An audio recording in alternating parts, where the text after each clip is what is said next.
Now is the winter of our discontent, made glorious summer by this son of York. How would you describe yourself? Richard III, Duke of Gloucester, youngest brother to the King and the Duke of Clarence.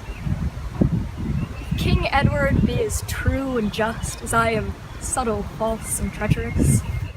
Richard, unfit for any place but hell, not shaped for sportive tricks, nor made to court an amorous looking glass.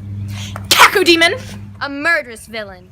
so lamely and unfashionable the dogs bark at me as I halt by them. So, you're not the most popular man. I am determined to prove a villain and hate the idle pleasures of these days. Plots have I laid, inductions dangerous, by drunken prophecies, libels, and dreams, to set my brother Clarence and the king in deadly hate, the one against the other. And so you do. You also orchestrate the death of near everyone else in your kingdom before Richmond falls you, correct? Clarence, King Edward V, and the Duke of York murdered. Lord Hastings, Lord Grey, and Vaughan executed. Your own wife poisoned. I can go on.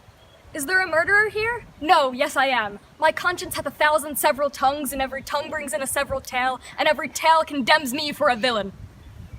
Your body reflects your heart. How about we move on to some other characters? How about Queen Elizabeth, your sister-in-law, wife to King Edward IV? They do me wrong, and I will not endure it. Poor painted queen. Small joy I have in being England's queen. She is full of wit, isn't she? As the tired Queen of England dealing with all your scheming and tragic ends.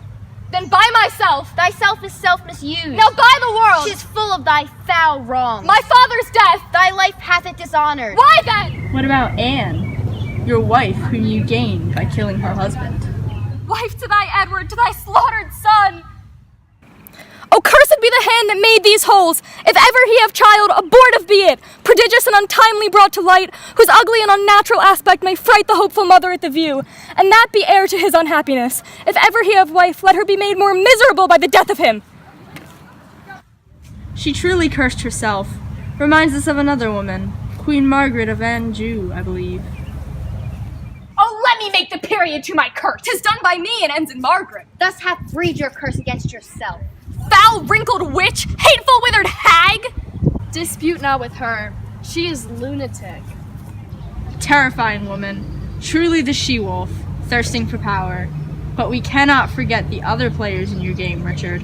How about Clarence, who you had murdered and drowned in wine? I that was washed to death with fulsome wine. Thou art a traitor! Off with his head! Rivers that died at Pomfret, despair and dies. Perhaps Hastings? Bloody and guilty. Think on Lord Hastings. Despair and die. Perhaps the man who finally killed you? Richmond? Sound drums and trumpets boldly and cheerfully! God and St. George, Richmond in victory! God in your arms be praised, victorious friends! The day is ours, the bloody dog is dead! Perhaps that's too much. After all, this was only supposed to be an overview. Farewell, Richard, thou unmannered dog. Now our brows bound with victorious wreaths, our bruised arms hung up for monuments, our stern alarms changed to merry meetings, our dreadful marches to delightful measures.